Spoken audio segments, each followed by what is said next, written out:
नमस्कार, मैं हूं पुष्पेंद्र चौधरी और आप देख रहे हैं India voice. Haryana Punjab bulletin में आपका स्वागत है। रुक करते हैं खबरों की ओर। चंडीगढ़ में मुख्यमंत्री के निवास संत कबीर कुटीर पर संत आशीर्वाद समारोह का आयोजन किया गया।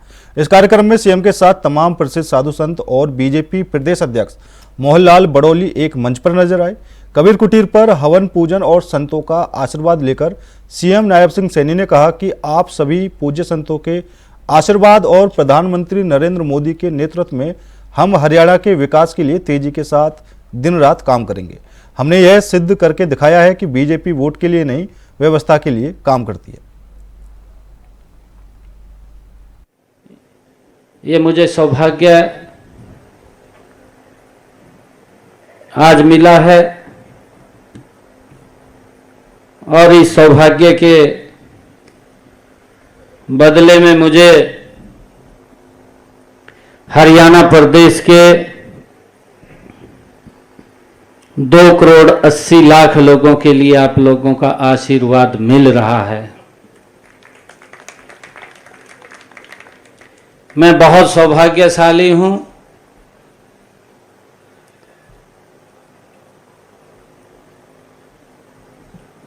क्योंकि सरकार का धर्म और राजनीति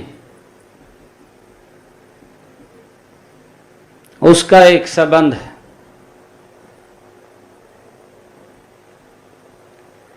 सभी संतों का आशीर्वाद कि मेरा ये देश, मेरा ये हरियाणा ये आगे बढ़े, मजबूत हो।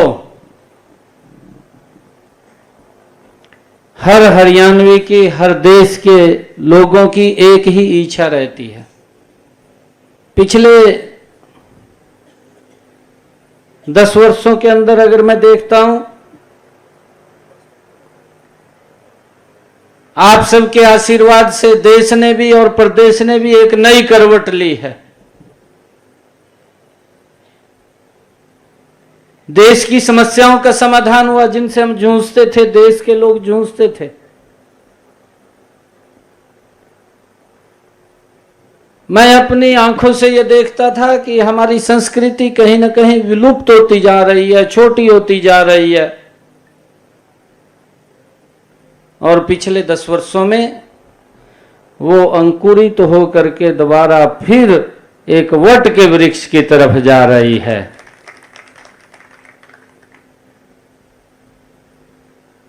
ये आशीर्वाद आप लोगों का ही है। मैंने कहा है कि मैं सौभाग्यशाली हूं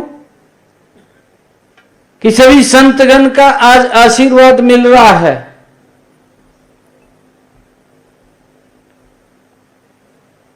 क्योंकि मंच के ऊपर इतने हमारे बड़े महान संत बैठे हैं, जिनका मार्गदर्शन, जिनका आशीर्वाद हमें समय समय के ऊपर मिलता है। और मैं ये चाहता था, मेरी इच्छा भी थी कि सभी संतों का आशीर्वाद उनके मुखारबिंद से मिले, परंतु समय की एक मर्यादा है, समय की भी एक लिमिटेशन है। और उस समय के अंदर ही हम बंधे हुए हैं। तो फिर ये निर्णय हुआ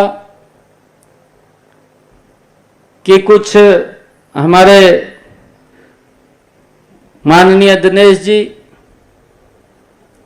और माननीय स्वामी ज्ञानानंद जी महाराज, स्वामी धर्मदेव जी महाराज और हमारे स्वामी दयानंद सरस्वती जी महाराज, उनका आशीर्वाद आप का मिलेगा तो आप सबका आशीर्वाद पूरे हरियाणा को मिलेगा। और मुझे ये खुशी है, आप सबका आशीर्वाद आज इस नई सरकार को जो तीसरे टर्म के अंदर आई है, उसके अंदर आपके आशीर्वाद की बड़ी भूमिका है, मैं ये मानता हूं। रोहतक के इस्माइला से जिला परिषद की पार्षद नीलम के नाबालिग बेटे के अपहरण के मामले में आज इस्माइला गांव में पंचायत हुई, जिसमें आसपास के गांव के सरपंच और इस्माइला गांव के ग्रामीणों ने भाग लिया। पंचायत में फैसला लिया गया कि 11 सदस्यीय कमेटी आरोपियों के खिलाफ कार्रवाई की मांग को लेकर पुलिस प्रशासन से बातचीत करेगी। गांव के सरपंच विकास ने कहा कि अगर प्रशासन की तरफ से कोई कोताही बरती गई तो पंचायत कर कोई बड़ा फैसला लिया जा सकता है। गांव पंचायत ने सारे आसपास के सभी सरपंच साथी थे, गांव को अंडा के आदमी थे, सब ने मिलकर निष्कर्ष पर पहुंचे। गांव ने 11 आदमी की कमेटी बनाई है। जो 11 आदमी कमेटी है, बीच में पंचायत के बीच में सचिव साहब भी आए थे। वो भी पंचायत से उन्होंने भी कुछ और समय मांगा है, और जिसमें हम भी ये चाहते हैं भाई कोई भी ऐसी कोई हम शांतिपूर्वक, हमारा सिर्फ एक ही मोटिव है, अगर जो हमारे बच्चे के साथ जिसने भी इतनी शर्मनाक घटना करी है वे दोषी पकड़े जाए, उनके खिलाफ सख्त से सख्त कार्रवाई की जाए। की कार्रवाई कल हम एसपी साहब से मिले थे, तो एसपी साहब करे हुए हम कोशिश कर रहे हैं, लेकिन ऑलरेडी कम से कम 2 से 3रा दिन चालू है और काफी लंबा टाइम हो गया। तो मैं भी सर को ये कह रहा था, सर जिस आदमी का बैकग्राउंड हो सकता है इतना अच्छा ना हो, तो उसमें गांव को भी और हमें भी ये मन में है कि जो आदमी इतनी छोटी बात कर सकता है तो आगे और भी कोई हादसा कर सकता है, तो आप जल्द से जल्द कार्रवाई कीजिए। नहीं देखो जी, मैं पंचायत से अलग नहीं हूँ, मैं तो एक छोटा सा पार्ट हूँ इस गाँव का, और ये पंचायत नहीं, ये मेरा गाँव है और सब कुछ यही है जी। पंचायत ये कि बेटा घर रहना तो मुझे घर रहना है, पंचायत ये कि आगे बढ़ना तो मुझे आगे बढ़ना है। मेरा खुद का कुछ नहीं है, मैं ये समाल गांव ही हूँ, मैं मेरा अपना खुद का कोई वजूद नहीं है। अगर मेरा गांव नहीं है तो मैं कुछ नहीं हूँ, तो हमारी पंचायत ही सब कुछ है, और जो हमारी पंचायत निर्णय ले रही है वो 100% सही है, था और रहेगा। दिवाली में कुछ दिन ही शेष बचे हैं और अक्सर दिवाली पर आग लगने की घटनाएं देखने को मिलती हैं। फायर ब्रिगेड की दीपावली पर आग की घटनाएं रोकने के लिए पूरी तरह से तैयार है। भीड़भाड़ वाले बाजारों में भी फायर ब्रिगेड जल्द पहुंच सके, इसके लिए छोटी गाड़ियां और बाइक रखी गई है। अम्बाला कैंट और बराड़ा में फायर ब्रिगेड की छोटी बड़ी 14 गाड़ियां हैं। फायर ब्रिगेड के पास अम्बाला कैंट और बराड़ा में 35 लोगों का स्टाफ भी है और दिल्ली को देखते हुए सभी की छुट्टियां रद्द कर दी गई है।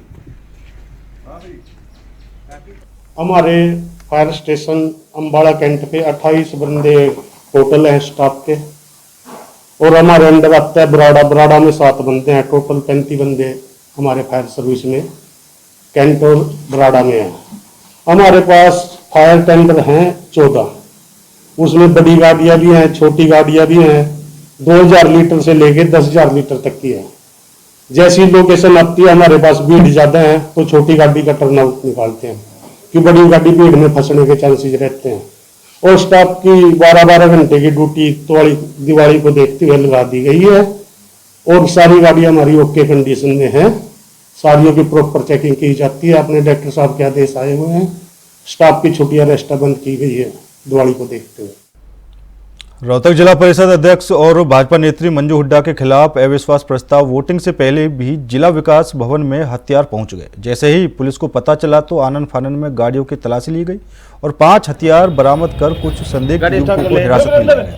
हालांकि जिला उपायुक्त अजय कुमार की तबीयत खराब होने के चलते अविश्वास प्रस्ताव की वोटिंग को टाल दिया गया, लेकिन ऐसे में जिला विकास भवन में हथियारों का पहुंचना अपने आप में सुरक्षा पर सवालिया निशान खड़ा करता है।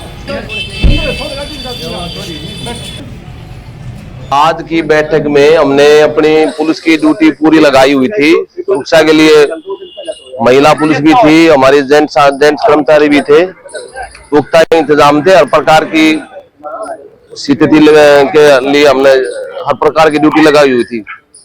हथियार भी बरामद? हाँ, जब हमने गाड़ियों की तलाशी ली तो इसमें 5 हथियार मिले हैं और तीन व्यक्तियों को हमने काबू किया है। उनसे हम जांच पड़ताल करके हम अगली कार्रवाई करेंगे। लाइसेंसी बताई? हाँ, उनका कहना था ये, बट हम इसमें जांच करेंगे लाइसेंसी है या नहीं है। कोई बड़ी घटना हो सकती थी, अलर्ट की पुलिस? हाँ, इस बारे में तो कुछ नहीं कहा जा सकता। हरियाणा में 27 सितंबर से अनाज मंडी में किसान धान की फसल लेकर पहुंचने लगे हैं। अब तक फरीदाबाद के बल्लभगढ़ अनाज मंडी में कितनी धान की फसल की खरीद हो चुकी है, इसी को लेकर बल्लभगढ़ मार्केट कमेटी के सेक्रेटरी इंद्रपाल से बातचीत की। वहीं इंद्रपाल ने बताया कि अब तक मंडी में परमल धान की खरीद 12,000 क्विंटल हो चुकी है। वहीं 1509 प्राइवेट धान की खरीद 12,500 क्विंटल के करीब हो चुकी है। बाजरे की बात करें तो सरकारी खरीद 2700 क्विंटल के करीब हो चुकी है। सुचारू रूप से धान और बाजरे की खरीद हो रही है, किसानों को किसी तरह की कोई परेशानी नहीं आ रही।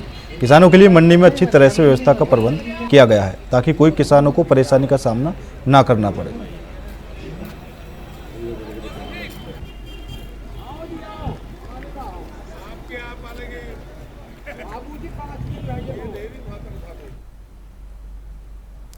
बरसाना में स्थित संत रमेश बाबा के सानिध्य में 84 कोस परिक्रमा के लिए निकाली गई राधा रानी ब्रज यात्रा का होडल पहुंचने पर लोगों द्वारा भव्य स्वागत किया गया। पट्टी के लोगों ने यात्रा में आए साधु संतों का पटका पहना और फूल मालाओं के साथ स्वागत किया। यात्रा में चल रही गौशाला आश्रम की बालाओं ने नृत्य कर पट्टी के लोगों का मन मोह लिया।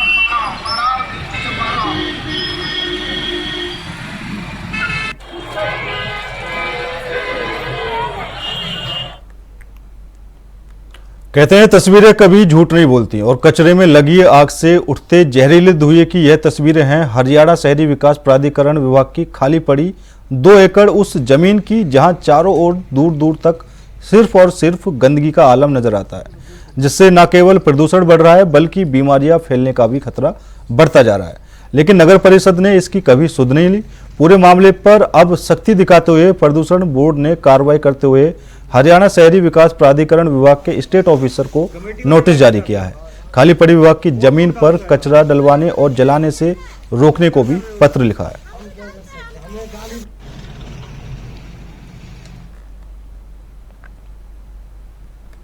सिरसा जिले में लगातार पराली को आग लगाने की घटनाएं बढ़ती जा रही हैं। इसको लेकर अब कृषि विभाग भी एक्शन मोड में नजर आ रहा है। कृषि विभाग की ओर से ऐसे 3 किसानों पर एफआईआर दर्ज कराई गई है जिन्होंने पराली को आग लगाई थी। वहीं 5 किसानों पर लगभग 20,000 रुपए का भी जुर्माना किया गया है। पराली को आग लगाने की घटनाओं को रोकने के लिए जिला प्रशासन और कृषि विभाग संयुक्त रूप से किसानों को जागरूक करने में जुटा हुआ है। अलग अलग माध्यम से किसानों को पराली नहीं जलाने के लिए प्रेरित भी किया जा रहा है और विभाग और सरकार द्वारा दी जा रही योजनाओं के बारे में भी जानकारी दी जा रही है।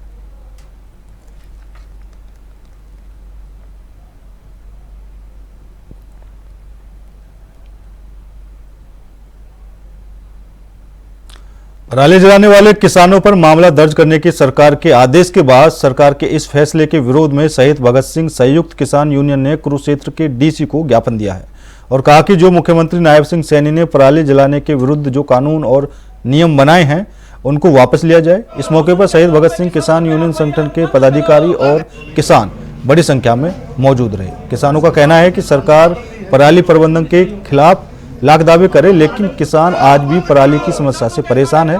किसान नेताओं का कहना है कि सरकार यह कानून वापस ले, नहीं तो किसान सड़कों पर उतरने से भी परहेज नहीं करेंगे।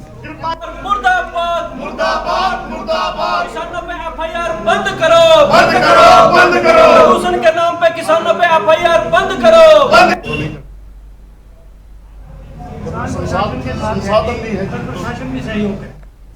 सिरसा में डेंगू का कहर देखने को मिल रहा है। सिरसा में अब तक डेंगू के 65 मरीजों की पुष्टि हो चुकी है, जिनमें से 7 मरीजों का इलाज नागरिक अस्पताल में चल रहा है। इस बारे में जानकारी देते हुए सिविल सर्जन डॉक्टर महेंद्र बहादुर ने बताया कि स्वास्थ्य विभाग द्वारा जिला के सभी नागरिक अस्पतालों में डेंगू के लिए अलग से वार्ड बनाए गए हैं। डेंगू से बचाव के लिए स्वास्थ्य विभाग की टीमें लगातार सर्वे कर रही हैं। वहीं लोगों को जागरूक करने का भी काम किया जा रहा है। इसके साथ ही जहां भी सूचना मिलती है नगर पालिका के साथ मिलकर फॉगिंग भी की जाती है। उन्होंने आम लोगों से स्वच्छता बनाए रखने की भी अपील की है और कहा है कि अपने घरों के आसपास पानी जमा ना होने दें, क्योंकि डेंगू के मच्छर खड़े पानी में ही पैदा होते हैं।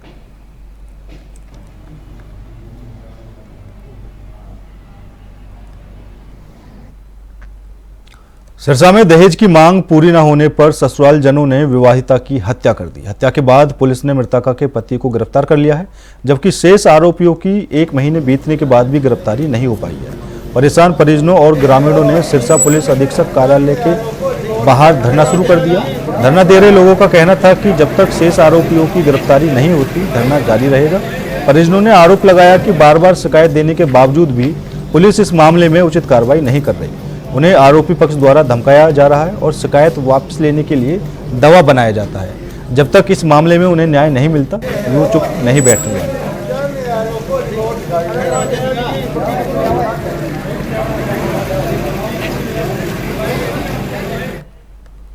मुख्यमंत्री की घोषणा के बाद 18 अक्टूबर को केंद्र की ओर से निःशुल्क डायलिसिस की सुविधा शुरू कर दी गई है। कुरुक्षेत्र के जिला अस्पताल की जगह पॉली क्लिनिक में डायलिसिस की सुविधा मिल रही है। हालांकि इसके लिए रोगियों को शहर छोड़कर सेक्टर 4 तक दौड़ लगानी पड़ती थी।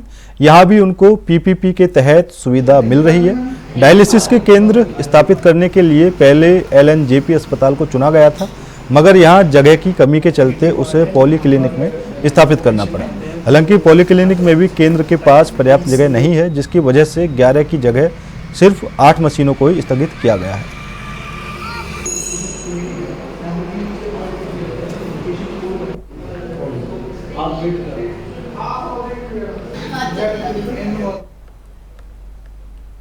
सिरसा में अब सरकार की योजना का असर देखने को मिल रहा है। जहां किसान पहले पराली जला रहे थे, लेकिन अब पराली न जलाकर सरकार की योजना का लाभ उठा रहे हैं। सरकार पराली नहीं जलाने वाले किसानों को प्रति एकड़ के हिसाब से 1000 रुपये देती है। सरकार ने यह योजना पराली जलाने की घटनाओं में कमी लाने के लिए शुरू की है, जिससे किसान जागरूक होते नजर आ रहे हैं। जिले के अलग अलग गाँवों के किसान पराली नहीं जला रहे और अपने खेतों में पराली न जलाकर गठरिया बांध रहे हैं। हर साल की तरह अब की बार काफ़ी बेलर्स हैं, लगभग 153 बेलर्स चल रहे हैं। पंजाब से भी बेलर आ रहे हैं और इसके अतिरिक्त इसकी इंडस्ट्री भी हमारे सिरसा में आई है। पंजाब में भी बेल्स जा रही हैं। बेल्स बनाने के बाद वो बेलर्स अपना मुनाफा भी कमा रहे हैं, किसानों को भी इसकी आमदनी मिल रही है। इसके अतिरिक्त हमारे सिरसा डिस्ट्रिक्ट के अंदर भी 7 पैलेट्स बनाने वाली यूनिट एग्जिस्ट हुई हैं इस साल, जो इस साल अपनी पराली खरीद रही है। सबकी 1.5 लाख से 2 लाख की कैपेसिटी है। वो निकट सराउंडिंग विलेज में अब पराली खरीद रहे हैं। 170 रुपये करीब पराली का रेट है जो पराली खरीद रहे हैं और अपनी कलेक्शन सेंटर बना रखे हैं और कलेक्ट कर रहे हैं, इकट्ठी कर रहे हैं। उनसे अपील है कि प्रशासन की कोशिश और किसान सहयोग दें, किसान संयम रखें। जैसे हार्वेस्टिंग होती है इंतजार करें बेलर्स का, बेलर से बेल्स बनवाएं। अगर बेलर भी उपलब्ध नहीं होता तो हर घर के अंदर सुपर सीडर खड़े हैं, सुपर सीडर से बिजाई करें। जो किसान सुपर सीडर से बिजाई करेगा उसको 1000 प्रति एकड़ प्रोत्साहन राशि दी जाएगी। इसके अतिरिक्त गौशाला को पराली दें, गौशाला को 500 रुपये प्रति एकड़ के हिसाब से ट्रांसपोर्ट चार्ज दिया जाएगा। इसके अतिरिक्त पंचायत जो येलो विलेज की पंचायत है वो अगर अपने गांव में पराली का पूर्ण प्रबंधन करते हैं तो उनको 50,000 रुपये प्रोत्साहन राशि दी जाएगी। और जो रेड विलेज है वो अगर पूर्ण विराम लगाते हैं पराली प्रबंधन का, उनको 1 लाख रुपए प्रोत्साहन राशि देकर सम्मानित। किसानों ने और सरकार ने मिलकर फसल अवशेष खास करके पराली जो राइस की बची हुई है उसके काफ़ी प्रबंधन किए हैं पिछले सालों में। लेकिन फिर भी जिस तरह की वॉल्यूम पराली की है, जिस मात्रा में पराली यहाँ उत्पाद होती है, उसके लिए अभी भी कुछ प्रयास ऐसे हैं जो केवल सरकार ही कर सकती है। जैसे कि आसपास की स्टेट में मिनी थर्मल प्लांट लगे हैं जो पराली से चलते हैं, एथेनॉल प्लांट भी लगे हैं जिसमें पराली की खपत होती है। हरियाणा में ऐसे तो पानीपत में एथेनॉल प्लांट है पराली से चलने वाला, लेकिन जो बाकी इलाके जैसे सरसा, फतेहाबाद वहाँ से बहुत दूर पड़ जाते हैं, उनके किसानों को वो बहुत दूर होने की वजह से कोई लाभ नहीं दे पाता। इसी प्रकार पेपर बोर्ड इंडस्ट्री जो है वो स्टबल बेस्ड बन सकती है और वो उन इलाकों में लगाई जाए जिनके आसपास पराली की बहुतायत है, जैसे सरसा, फतेहाबाद इस साइड में। उनको केवल एक ही तरफ नहीं ले जाना चाहिए क्योंकि ट्रांसपोर्टेशन बहुत महंगी है। अगर वो बिखरी हुई होंगी इंडस्ट्रीज तो वो उनको माल नज़दीक से मिलेगा और किसान भी वहां तक की पहुंच कर पाएंगे। बॉलीवुड डायरेक्टर और फिल्म एक्ट्रेस शिल्पा शेट्टी के पति राज कुंद्रा आज अपनी टीम के साथ सचखंड श्री हरमंदिर साहिब में माथा टेकने पहुंचे। इस मौके पर उन्होंने गुरु घर में माथा टेका और सर्वत के भले के लिए प्रार्थना की और भगवान का आशीर्वाद प्राप्त किया। बातचीत करते हुए उन्होंने कहा कि हम गुरु घर में कुछ भी मांगने नहीं आए हैं, हम भगवान को धन्यवाद देने आए हैं। उन्होंने कहा कि यह ऐसी जगह है जहां मन को शांति मिलती है। उन्होंने कहा कि हमने गुरु के घर आने का इरादा किया था, लेकिन हम पहुंच गए और गुरु घर में माथा टेका। हम अपनी पूरी टीम के साथ यहां आए हैं। हमारी पूरी टीम गुरु घर में माथा टेकने आई है, जैसा कि राज कुंद्रा जी ने हमारे साथ जैस्मीन पर किया था। दरबार साहब आने तो जो थोड़ा मन करे आना, साडा मन कितना ऐसे आएगा सारे हमने आना चाहिए, सबनों आना चाहिए। मतलब जिन्ने बंदे पूरे हिंदुस्तान के बाद जिन्ने बंदे ने सारे लोग आना चाहिए। मेरे नाल आए राजपाल जी, राज कुंद्रा है, जैस्मीन आई, तेजस्वी आई, करण आया, बहुत सारे और भी लोग आए, सारे नाल ही आए ने। कुछ मांगने नहीं आते यहाँ पे, बस थैंक यू बोलने आते हैं। वो करेज देते हैं यहाँ पे, जो करेज यहाँ के मिलता है ना बस आज तो आंसू आ गए थे बाहर, वहाँ बैठे रहे ना, ऐसे इमोशंस यहाँ पे आते हैं बिकॉज इतना अच्छा वो एनर्जी है यहाँ पे, बहुत चंगा लग गया आज। पंजाब में आम आदमी पार्टी की सरकार बनने से पहले आम आदमी पार्टी ने नेताओं ने कच्चे कर्मचारियों को आश्वासन दिया था कि सरकार बनने पर उन्हें पक्का कर दिया जाएगा, लेकिन प्रदेश में आम आदमी पार्टी की सरकार बने हुए 2 साल हो चुके हैं, लेकिन किसी ने भी इन कर्मचारियों की ओर ध्यान नहीं दिया, जिसके चलते इन कर्मचारियों में रोष की लहर है। और इसी विरोध का परिणाम है कि पठानकोट बस पनबस के कर्मचारियों ने आज 2 घंटे तक स्टैंड को खाली रखा और अपना गुस्सा जाहिर किया। काफी लंबे समय तो ਅਸੀਂ ਤੁਹਾਡੇ ਚੈਨਲ ਰਾਹੀਂ ਹਰ ਵਾਰੀ ਸਰਕਾਰ ਨੂੰ ਦੱਸਦੇ ਹਾਂ ਕਿ ਸਰਕਾਰ ਨਾਲ ਸਾਡੀ ਕੱਲ ਵੀ ਜਿਹੜੀ 22 ਤਰੀਕ ਦੀ ਮੀਟਿੰਗ ਸੀ ਤੇ ਜਿੱਥੇ ਟਰਾਂਸਪੋਰਟ ਮੰਤਰੀ ਮੌਕੇ ਤੋਂ ਭੱਜ ਗਏ ਨੇ, ਜਿਨ੍ਹਾਂ ਨੇ ਸਾਡੇ ਨਾਲ ਮੀਟਿੰਗ ਕਰਨ ਤੋਂ ਇਨਕਾਰ ਕਰਤਾ। ਜੇ ਉੱਚ ਅਧਿਕਾਰੀਆਂ ਨਾਲ ਮੀਟਿੰਗ ਹੋਈ ਆ ਉਹਦੇ ਵਿੱਚ ਕੋਈ ਵੀ ਮਸਲਾ ਹੱਲ ਨਹੀਂ ਹੋਇਆ। ਸਾਡਾ ਕੀ ਮੰਗਾਂ ਕੀ ਨੇ ਤੁਹਾਡੀ? ਸਾਡੀਆਂ ਮੰਗਾਂ ਬੜੇ ਲੰਬੇ ਸਮੇਂ ਤੋਂ ਨੇ, ਜਿਵੇਂ ਕੱਚੇ ਕੰਮੇ ਪੱਕੇ ਕਰਨ ਵਾਲੀਆਂ ਮੰਗਾਂ ਨੇ, ਕੁਝ ਕੰਮੇ ਸਾਡੇ ਇਹਨਾਂ ਨੇ ਬਲੈਕਲਿਸਟ ਕੀਤੇ, ਉਹ ਨਹੀਂ ਮੰਗਾਂ ਨੇ ਸਾਡੀਆਂ, ਤਨਖਾਹ ਦਾ ਵਾਧਾ ਸਾਡਾ ਕੋਈ ਏਰੀਆ ਲੈਣ ਵਾਲਾ, ਇਹ ਕਾਫੀ ਮੰਗਾਂ ਨੇ ਜਿਹੜੇ ਮਿਲ ਮਿਲ ਕੇ, ਪਰ ਜਿਹੜੀਆਂ ਮੰਗਾਂ ਇਹ ਸਾਡੀਆਂ ਪੂਰੀਆਂ ਨਹੀਂ ਕਰ ਰਹੀ ਸਰਕਾਰ। ਤੇ ਕਿੰਨੇ ਚਿਰ ਲਿਆ ਜਿਹੜਾ ਬੱਸ ਸਟੈਂਡ ਬੰਦ ਕੀਤਾ ਗਿਆ? ਦੇਖੋ ਜੀ 2 ਘੰਟੇ ਵਾਸਤੇ ਪੂਰੇ ਸੰਪੂਰਨ ਪੰਜਾਬ ਦਾ ਸਮੁੱਚਾ ਜਿਹੜਾ ਬੱਸ ਸਟੈਂਡ ਉਹ ਬੰਦ ਆ, ਚਾਹੇ ਉਹ ਪੀਆਰਟੀਸੀ, ਚਾਹੇ ਉਹ ਪੰਜਾਬ ਰੋਡਵੇਜ਼, ਚਾਹੇ ਪਨਬਸ ਹੈ। ਉਹਦੇ ਨਾਲ ਜਿਹੜੀ ਸਵਾਰੀਆਂ ਉਹਨਾਂ ਨੂੰ ਵੀ ਖੱਜਲ ਖੁਆਰੀ ਹੁੰਦੀ। ਦੇਖੋ ਜੀ ਅਸੀਂ ਤਾਂ ਕਰਨਾ ਨਹੀਂ ਚਾਹੁੰਦੇ, ਪਰ ਜੇ ਪੰਜਾਬ ਸਰਕਾਰ ਜਦੋਂ ਅਸੀਂ ਮੀਟਿੰਗ ਕਰਨ ਜਾਂਦੇ ਆ ਸਾਡੇ ਨਾਲ ਮੀਟਿੰਗ ਨਹੀਂ ਕਰਦੀ ਤੇ ਫਿਰ ਸਾਨੂੰ ਕੁਝ ਨਾ ਕੁਝ ਮਜਬੂਰਨ ਜਿਹੜਾ ਕਰਨਾ ਪੈਂਦਾ। ਸਰਕਾਰ ਸਾਡੇ ਕੋਲ ਮਜਬੂਰਨ ਕਰਾਉਂਦੀ ਆ, ਸਾਡਾ ਨਹੀਂ ਦਿਲ ਕਰਦਾ ਜਿਵੇਂ ਕਿਸੇ ਨੂੰ ਮਤਲਬ ਤੰਗ ਪਰੇਸ਼ਾਨ ਕਰੀਏ। ਅੱਜ ਦੇ ਬੰਦ ਤੋਂ ਬਾਅਦ ਵੀ ਜਿਹੜੀ ਸਰਕਾਰ ਹੈ ਕਿਸੇ ਫੈਸਲੇ 'ਚ ਨਹੀਂ ਹੁੰਦੀ, ਅਗਲਾ ਕੀ ਐਕਸ਼ਨ ਹੋਵੇਗਾ? ਜੀ ਅੱਜ ਤੋਂ ਬਾਅਦ ਵੀ ਸਰਕਾਰ ਨਹੀਂ ਆਉਂਦੀ ਤਾਂ 3 ਤਰੀਕ ਨੂੰ ਜਿਹੜੀ 29 ਤਰੀਕ ਨੂੰ ਅਸੀਂ ਜਿਹੜੀ ਕਾਲੀ ਦੀਵਾਲੀ ਮਨਾਉਣ ਜਾ ਰਹੇ ਆ ਤੇ 3 ਤਰੀਕ ਨੂੰ ਜਿਹੜਾ ਅਸੀਂ ਆਪਣਾ ਸਰਕਾਰ ਸੱਤਾ ਚ ਆਉਣ ਤੋਂ ਪਹਿਲਾਂ ਕਹਿੰਦੇ ਸੀ ਸਾਰੇ ਪੰਜਾਬ ਦੇ ਸਮੂਹ ਵਿਭਾਗਾਂ ਦੇ ਅੰਦਰ ਠੇਕੇਦਾਰੀ ਸਿਸਟਮ ਅੰਦਰ ਤੇ ਕੰਟਰੈਕਟ ਦੇ ਅੰਦਰ ਵਰਕਰ ਕੰਮ ਕਰ ਰਹੇ ਆ। ਪਹਿਲੀਆਂ ਸਰਕਾਰਾਂ ਜਿਹੜੀਆਂ ਸੀ, ਪਹਿਲਾਂ ਕਾਂਗਰਸ ਦੀ ਸਰਕਾਰ ਸੀ, ਉਹ ਗੁਟਕਾ ਸਾਹਿਬ ਦੀ ਸਹੁੰ ਖਾ ਕੇ ਸੱਤਾ ਚ ਆਏ ਸੀ ਕਿ ਆਂਦੇ ਸਾਰੀ ਸਮੂਹ ਵਿਭਾਗਾਂ ਦੇ ਅੰਦਰ ਕੱਚੇ ਕੰਮਾਂ ਨੂੰ ਪੱਕਾ ਕੀਤਾ ਜਾਏਗਾ। ਆਮ ਆਦਮੀ ਪਾਰਟੀ ਦੀ ਸਰਕਾਰ ਪੰਜਾਬ ਦੇ ਲੋਕਾਂ ਨੂੰ ਪੂਰਾ ਵਿਸ਼ਵਾਸ ਚ ਲਿਆ ਇਹਨਾਂ ਨੇ ਕਿ ਸਾਨੂੰ ਵੋਟਾਂ ਪਾਓ, ਅਸੀਂ ਤੁਹਾਡੇ ਘਰ ਦੇ ਜਿਹੜੇ ਬੱਚੇ ਠੇਕੇ ਤੇ ਕੰਟਰੈਕਟ ਤੇ ਵਿਭਾਗਾਂ ਅੰਦਰ ਕੰਮ ਕਰ ਰਹੇ ਆ ਇਹਨਾਂ ਨੂੰ ਆ ਕੇ ਪੱਕਾ ਕਰਾਂਗੇ। ਆਹ ਵੇਖੋ ਜੀ ਮੇਰਾ ਹਰਾ ਪੈਨ ਇਹ ਆਂਦੇ ਚਲਾਇਆ ਜਾਏਗਾ। ਅੱਜ 4 ਸਾਲ ਬੀਤ ਗਏ ਆ ਤੇ ਸੀਐਮ ਸਾਹਿਬ ਨੂੰ ਟਰਾਂਸਪੋਰਟ ਮਹਿਕਮੇ ਵੱਲ ਕੋਈ ਧਿਆਨ ਨਹੀਂ ਦੇ ਰਹੇ, ਇਹ ਮਹਿਕਮਾ ਬੰਦ ਦੀ ਕਗਾਰ ਤੇ ਆ ਗਿਆ। ਅੱਜ ਕੱਲ ਸੀਐਮ ਸਾਹਿਬ ਦੇ ਬਿਆਨ ਆ ਰਹੇ ਸੀ ਕਿ ਅਸੀਂ ਟੀਚਰਾਂ ਨੂੰ ਗਾਈਡ ਕਰਨ ਵਾਸਤੇ ਫਿਨਲੈਂਡ ਭੇਜ ਰਹੇ ਆ। ਕੀ ਗੱਲ ਪੰਜਾਬ ਦੇ ਅੰਦਰ ਸਰਕਾਰੀ ਸਕੂਲਾਂ ਵੱਲ ਧਿਆਨ ਦਿੱਤਾ ਜਾ ਰਿਹਾ, ਇਹ ਵੀ ਸਰਕਾਰ ਦਾ ਹੀ ਮਹਿਕਮਾ। ਸੀਐਮ ਸਾਹਿਬ ਨੂੰ ਹੱਥ ਜੋੜ ਕੇ ਬੇਨਤੀ ਹੈ, ਇਸ ਟਰਾਂਸਪੋਰਟ ਦੇ ਮਹਿਕਮੇ ਵੱਲ ਧਿਆਨ ਦਿਓ।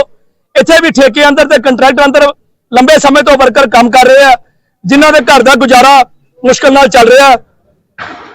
ਇਹ ਵਰਕਰ ਹੜਤਾਲ ਕਰਕੇ ਬਿਲਕੁਲ ਰਾਜੀ ਨਹੀਂ। ਅੱਜ ਜਿਹੜੀ ਹੜਤਾਲ ਹੋਈ ਹੈ ਇਹ ਟਰਾਂਸਪੋਰਟ ਮੰਤਰੀ ਦੀ ਨਾਕਾਮੀ ਕਾਰਨ ਹੋਈ ਹੈ, ਜਿਨ੍ਹਾਂ ਨੇ 4 ਸਾਲ ਤੋਂ ਇਸ ਮਹਿਕਮੇ ਵੱਲ ਰਤਾ ਵੀ ਧਿਆਨ ਨਹੀਂ ਦਿੱਤਾ। ਤੇ ਆਉਣ ਵਾਲੇ ਸਮੇਂ 'ਚ ਇਹ ਸਰਕਾਰ ਨੂੰ ਅਸੀਂ ਚੇਤਾਵਨੀ ਦਿੰਦੇ ਆ ਕਿ ਜੇ ਇਹਨਾਂ ਵਰਕਰਾਂ ਦੀਆਂ ਮੰਗਾਂ ਦਾ ਹੱਲ ਕੋਈ ਠੋਸ ਨਾ ਕੱਢਿਆ ਗਿਆ ਤੇ ਆਉਣ ਵਾਲੇ ਸਮੇਂ 'ਚ ਕੋਈ ਨਾ ਕੋਈ ਗੁਪਤ ਐਕਸ਼ਨ ਲਿਖੇ ਜਾਣਗੇ। ਆਉਣ ਵਾਲੇ ਸਮੇਂ 'ਚ 3 ਤਰੀਕ ਨੂੰ ਜਿਹੜੀਆਂ ਜਿਮਨੀ ਚੋਣਾਂ ਹੋਣ ਜਾ ਰਹੀਆਂ ਨੇ ਚੱਬੇਵਾਲ ਤੇ ਬਰਨਾਲਾ, 3 ਤਰੀਕ ਨੂੰ ਰੋਸ ਮਾਰਚ ਉੱਥੇ ਕੱਢਿਆ ਜਾਏਗਾ। 9 ਤਰੀਕ ਨੂੰ ਗਿੱਦੜਬਾਹਾ डेरा बाबा नानक रोष मार्च उत्थे कढ़िया जाएगा। दूरी के पूर्व विधायक दरवीर सिंह गोल्डी जो 6 महीने पहले ही आम आदमी पार्टी में शामिल हुए थे और अब उन्होंने आम आदमी पार्टी भी छोड़ दी है। आज उन्होंने अपने दफ्तर पर एक प्रेस कॉन्फ्रेंस का आयोजन किया। उन्होंने कहा कि उनका किसी भी पार्टी से अब कोई संबंध नहीं है। अगर कांग्रेस हाईकमान कहेगा तो वे घर वापसी कर सकते हैं। फिलहाल मेरा किसी पार्टी से कोई जुड़ाव नहीं है। मैं अभी किसी भी पार्टी का हिस्सा नहीं हूँ, लेकिन अगर मैं किसी भी पार्टी में नहीं जाता हूँ तो 2027 का चुनाव आज़ाद उम्मीदवार के तौर पर लड़ूंगा, क्योंकि धुरी के लोग मेरे अपने हैं और मैं ऐसा ही करूंगा। मेरा धुरी शहर अपना है, मैं अपना शहर छोड़कर नहीं जा सकता। यहाँ के लोगों से मुझे बहुत प्यार मिला है। सिंह झुंदा जिते रनर अप गगनजीत बरनाला रहे। सो मेरे कहने का भाव यह आ कि इत्थे जिहड़ा उदों भी सारा 17 च मैनूं सारिआं ने पार्टीबाजी तो उपर उठ के जिहड़ी वोट पाई सीगी। सो 2022 ਦੇ ਵਿੱਚ ਬੜੀ ਜਿੰਨੇ ਜੋਗੇ ਆਪਾਂ ਹੈਗੇ ਸੀਗੇ ਉਹਦੇ 'ਚ ਵੀ ਆਪਾਂ ਨੇ ਆਪਦੇ ਸਾਥੀਆਂ ਨਾਲ ਲੈ ਕੇ ਮੁੱਖ ਮੰਤਰੀ ਸਾਹਿਬ ਦੇ ਸਾਹਮਣੇ ਫਾਈਟ ਕਰੀ ਤੇ ਉਸ ਤੋਂ ਬਾਅਦ ਫਿਰ ਪਾਰਟੀ ਨੇ 2022 ਦੀ 1.5 ਮਹੀਨੇ ਬਾਅਦ ਹੀ ਇਲੈਕਸ਼ਨ ਆ ਗਈ ਸੀਗੀ ਲੋਕ ਸਭਾ ਦੀ। ਸੋ ਸਾਡੇ ਵੱਡੇ ਲੀਡਰ ਇਥੋਂ ਨਹੀਂ ਕੰਟੈਸਟ ਕਰਨਾ ਚਾਹੁੰਦੇ ਸੀਗੇ। ਸੋ ਮੈਨੂੰ ਪਾਰਟੀ ਨੇ ਹੁਕਮ ਕਰਿਆ ਕਿ ਤੂੰ ਲੜ ਤੇ ਮੈਂ ਲੜਿਆ। ਸੋ ਇਹ ਜਿਹੜਾ ਹਜੇ ਤੱਕ ਜਿਹੜੀ ਸਾਰੀ ਇਸ ਤੋਂ ਪਹਿਲਾਂ ਵੀ ਜੇ ਤੁਸੀਂ ਹੁਣੀ ਰੀਸੈਂਟਲੀ ਗੱਲ ਕਰੋਗੇ ਚਰਚਾ 'ਚ ਇਹ ਚੀਜ਼ ਹੋਣਾ ਹੀ ਆ। ਮੈਂ ਤੋਂ ਅਰਾਊਂਡ 3 ਮਹੀਨੇ ਪਹਿਲਾਂ ਜੇ ਤੁਸੀਂ ਯੂਨੀਵਰਸਿਟੀ ਵਿਦਿਆਰਥੀ ਚੋਣਾਂ ਦੀ ਗੱਲ ਕਰੋਗੇ ਤਾਂ ਉੱਥੇ ਵੀ ਮੈਂ ਆਪਣੀ ਪਾਰਟੀ ਦਾ ਹੀ ਪ੍ਰਚਾਰ ਕਰਕੇ ਆਇਆ, ਜਿਹਨੇ ਮੈਨੂੰ ਸਮਝ ਲਓ ਨਾਮ ਦਿੱਤਾ। ਉਰੇ ਵੀ ਤੁਸੀਂ ਫੋਟੋਆਂ ਦੇਖ ਸਕਦੇ ਹੋ, ਸਾਰੇ ਮੇਰੇ ਯੂਨੀਵਰਸਿਟੀ ਵਾਲੀ ਉਹੀ ਪਾਰਟੀ ਦੀਆਂ। ਸੋ ਜੇ ਮੈਂ ਇਹ ਚੀਜ਼ ਕਰਨੀ ਹੁੰਦੀ ਤਾਂ ਮੈਂ ਉੱਥੇ ਸਮਝ ਲਓ ਉੱਥੇ ਸਾਰੀਆਂ ਪੋਲੀਟੀਕਲ ਪਾਰਟੀਆਂ ਦੇ ਵਿੰਗ ਨੇ। ਇੱਛਾਵਾਂ ਤਾਂ ਕਦੇ ਇਨਸਾਨ ਦੀਆਂ ਪੂਰੀਆਂ ਨਹੀਂ ਹੁੰਦੀਆਂ। ਗੁਰੂ ਮਹਾਰਾਜ ਨੇ ਬਹੁਤ ਕੁਝ ਦਿੱਤਾ ਹੋਇਆ, ਬਹੁਤ ਪਿਆਰ ਕਰਦੇ ਨੇ ਸਾਰੇ ਤੇ ਸਿਰ ਝੁਕਦਾ ਸਾਰਿਆਂ ਅੱਗੇ। ਸੋ पटियाला में पीआरटीसी पनबस के कर्मचारियों ने आज पंजाब सरकार के खिलाफ प्रदर्शन किया। पीआरटीसी पनबस के कर्मचारियों ने करीब 2 घंटे तक बसों को रोककर अपना विरोध जताया और पंजाब सरकार को खरी खोटी सुनाते हुए भी नजर आए। कर्मचारियों ने बताया कि आम आदमी पार्टी ने सरकार में आने से पहले वादा किया था कि जो कच्चे कर्मचारी हैं उनको पक्का कर दिया जाएगा, लेकिन सरकार वादा करके भूल गई। ਸਾਡੀਆਂ ਮੰਗਾਂ ਇਹ ਪਿਛਲੇ ਕਾਫੀ ਲੰਬੇ ਟਾਈਮ ਤੋਂ ਅਸੀਂ ਜਿਹੜਾ ਸੰਘਰਸ਼ ਕਰਦੇ ਆ ਰਹੇ ਹਾਂ। ਪਿਛਲੇ ਸਮੇਂ ਦੇ ਵਿੱਚ ਸਾਡੀ ਮਾਨਯੋਗ ਮੁੱਖ ਮੰਤਰੀ ਸਾਹਿਬ ਨਾਲ 1 ਜੁਲਾਈ ਨੂੰ ਜਲੰਧਰ ਵਿਖੇ ਮੀਟਿੰਗ ਹੋਈ ਸੀਗੀ। ਸੋ ਉਹਦੇ ਵਿੱਚ ਮਾਨਯੋਗ ਮੁੱਖ ਮੰਤਰੀ ਸਾਹਿਬ ਨੇ ਮੰਨਿਆ ਸੀ ਵੀ ਜਿਹੜੀਆਂ ਤੁਹਾਡੀਆਂ ਮੰਗਾਂ ਨੇ ਵਾਜਬ ਮੰਗਾਂ ਨੇ, ਉਹਨਾਂ ਦੇ ਉੱਪਰ ਇਹਨਾਂ ਨੇ ਇੱਕ ਕਮੇਟੀ ਬਣਾਈ ਤੇ ਉਹਨਾਂ ਨੂੰ ਆਦੇਸ਼ ਦਿੱਤੇ ਕਮੇਟੀ ਨੂੰ ਵੀ 1 ਮਹੀਨੇ ਦੇ ਵਿੱਚ ਜਿਹੜੀਆਂ ਇਹਨਾਂ ਦੀਆਂ ਮੰਗਾਂ ਨੇ ਇਹਨਾਂ ਦਾ ਹੱਲ ਕਰੋ। ਸੋ 1 ਮਹੀਨੇ ਦੇ ਬਾਵਜੂਦ ਲਗਭਗ 3.5 ਮਹੀਨੇ ਬੀਤ ਚੁੱਕੇ ਨੇ। ਸਾਡੀਆਂ ਮੰਗਾਂ ਨੇ ਜਿਹੜੀਆਂ ਜਿਉਂਦੀਆਂ ਤਿਉਂ ਖੜੀਆਂ ਨੇ। ਸੋ ਅਸੀਂ ਪਿਛਲੇ ਸਮੇਂ ਦੇ ਵਿੱਚ ਮੀਟਿੰਗਾਂ ਕੀਤੀਆਂ, ਲੁਧਿਆਣੇ ਮੀਟਿੰਗ ਕੀਤੀ, ਜਥੇਬੰਦੀ ਦੀ ਜਲੰਧਰ ਮੀਟਿੰਗ ਕੀਤੀ ਤੇ ਅਸੀਂ ਉੱਚ ਅਧਿਕਾਰੀਆਂ ਨਾਲ ਸਾਡੇ ਨਾਲ ਸੰਪਰਕ ਕੀਤਾ ਜਿਹੜੇ ਉਸ ਮੀਟਿੰਗ ਦੇ ਵਿੱਚ ਮੁੱਖ ਮੰਤਰੀ ਦੀ ਮੀਟਿੰਗ ਦੇ ਵਿੱਚ ਮੌਜੂਦ ਸੀਗੇ। ਅਸੀਂ ਉਹਨਾਂ ਨੂੰ ਯਾਦ ਦਿਲਾਇਆ ਵੀ ਜਿਹੜੀਆਂ ਸਾਡੀਆਂ ਮੰਗਾਂ ਸੀ ਉਹਨਾਂ ਦੇ ਸੰਬੰਧ ਵਿੱਚ ਇੱਕ ਕਮੇਟੀ ਬਣਾਈ ਤਾਂ ਇੱਕ ਪਾਲਿਸੀ ਬਣ ਕੇ ਆਈ ਕਿ ਵੀ ਉਹ ਪਾਲਿਸੀ ਕਿਉਂ ਨਹੀਂ ਲਾਗੂ ਕਰ ਰਹੇ ਜਦੋਂ 1 ਮਹੀਨੇ ਦਾ ਸਮਾਂ ਦਿੱਤਾ ਗਿਆ। ਤਾਂ ਉਹਨਾਂ ਨੇ ਸਾਡੀ ਜਿਹੜੀ ਮੀਟਿੰਗ ਸੀ ਉਹ ਟਰਾਂਸਪੋਰਟ ਮੰਤਰੀ ਸਾਹਿਬ ਨਾਲ ਸਾਡੀ ਜਿਹੜੀ ਉਹ ਚੰਡੀਗੜ੍ਹ ਵਿਖੇ 22 ਤਰੀਕ ਨੂੰ ਰਖਵਾਈ ਸੀਗੀ ਤੇ ਮਾਨਯੋਗ ਟਰਾਂਸਪੋਰਟ ਮੰਤਰੀ ਸਾਹਿਬ ਨੇ ਆਪਣੇ ਪੇਜ ਤੋਂ ਤੇ ਸਰਕਾਰ ਨੇ ਆਪਣੇ ਪੇਜ ਦੇ ਉੱਪਰ ਪਾਇਆ ਵੀ ਜਿਹੜੇ ਕੱਚੇ ਕੰਮ ਨੇ ਟਰਾਂਸਪੋਰਟ ਦੇ ਕੰਮ ਨੇ ਜਿਨ੍ਹਾਂ ਦੀ ਮੀਟਿੰਗ 1 ਜੁਲਾਈ ਨੂੰ ਮਾਨਯੋਗ ਮੁੱਖ ਮੰਤਰੀ ਸਾਹਿਬ ਨਾਲ ਹੋਈ ਹੈ ਵੀ ਉਹਨਾਂ ਦਾ ਜਿਹੜਾ ਮੰਗਾਂ ਦਾ ਨਿਰੰਤਰ ਹੱਲ ਹੈ ਅਸੀਂ 22 ਤਰੀਕ ਨੂੰ ਚੰਡੀਗੜ੍ਹ ਵਿਖੇ ਕਰਾਂਗੇ। ਤਾਂ ਅਸੀਂ ਬੜੇ ਉਤਸ਼ਾਹ ਨਾਲ ਸਾਡੇ ਵਰਕਰਾਂ ਦੇ ਵਿੱਚ ਸਾਡੇ ਭਰਾਵਾਂ ਦੇ ਵਿੱਚ ਬੜਾ ਉਤਸ਼ਾਹ ਸੀ ਵੀ ਮੰਤਰੀ ਜੀ ਨੇ ਆਪਣੇ ਪੇਜ ਤੋਂ ਪਾਇਆ, ਮੁੱਖ ਮੰਤਰੀ ਸਾਹਿਬ ਨੇ ਆਪਣੇ ਪੇਜ ਤੋਂ ਪਾਇਆ, ਸਰਕਾਰ ਨੇ ਆਪਣੇ ਪੇਜ ਤੋਂ ਪਾਇਆ ਵੀ ਜਿਹੜੀਆਂ ਸਾਡੀਆਂ ਮੰਗਾਂ ਨੇ ਕਿਤੇ ਨਾ ਕਿਤੇ ਸਾਨੂੰ ਪੂਰਤੀ ਹੁੰਦੀ ਦਿਖਾਈ ਦੇ ਰਹੀ ਸੀ। ਅਸੀਂ ਚਾਈ ਸਾਰੇ ਡਿਪੂਆਂ ਦੇ ਵਿੱਚੋਂ 2-2 ਇੱਕ ਆਗੂ ਸਾਰੇ ਚੰਡੀਗੜ੍ਹ ਪਹੁੰਚੇ ਮੀਟਿੰਗ ਕਰਨ ਵਾਸਤੇ। ਤਾਂ ਉੱਥੇ ਕੀ ਹੋਇਆ, ਸਾਡੇ ਉੱਚ ਅਧਿਕਾਰੀਆਂ ਵੱਲੋਂ ਸਾਨੂੰ ਕਿਹਾ ਗਿਆ ਵੀ ਜਿਹੜੇ ਟਰਾਂਸਪੋਰਟ ਮੰਤਰੀ ਸਾਹਿਬ ਨੇ ਉਹ ਨਹੀਂ ਆ ਸਕੇ ਕੋਈ ਨਿੱਜੀ ਕਾਰਨਾਂ ਕਰਕੇ ਤੇ ਸਾਨੂੰ ਜਿਹੜਾ ਲਾਰਾ ਲੱਪਾ ਲਾ ਕੇ ਉੱਥੋਂ ਜਿਹੜਾ ਸਾਨੂੰ ਜਾਨੀ ਕਿ ਵਾਕਆਊਟ ਉੱਥੋਂ ਜਿਹੜਾ ਸਾਨੂੰ ਮੀਟਿੰਗ ਦਾ ਕਰਨਾ ਪਿਆ। ਤਾਂ ਦੇਖੋ ਜੀ ਅਸੀਂ ਲਗਭਗ ਪਿਛਲੇ ਸਮੇਂ ਦੇ ਵਿੱਚ ਜਿਹੜੀਆਂ ਸਾਡੀਆਂ ਹੱਕੀ ਦੇ ਜਾਇਜ਼ ਮੰਗਾਂ ਨੇ ਜਿਵੇਂ ਕਿ ਸਾਡੇ ਜਿਹੜੇ ਸਾਥੀ ਆ ਉਹਨਾਂ ਨੂੰ ਪੱਕਾ ਕਰਨਾ, ਕੱਚੇ ਕਾਮੇ ਨੂੰ ਪੱਕਾ करना, तनख्वाहां ਦੇ ਵਿੱਚ ਇਕਸਾਰਤਾ ਲਿਆਉਣੀ। फिलहाल मेरे साथ इस बुलेटिन में इतना ही। बाकी देश और दुनिया की तमाम खबरों के लिए देखते रहिए इंडिया वॉइस।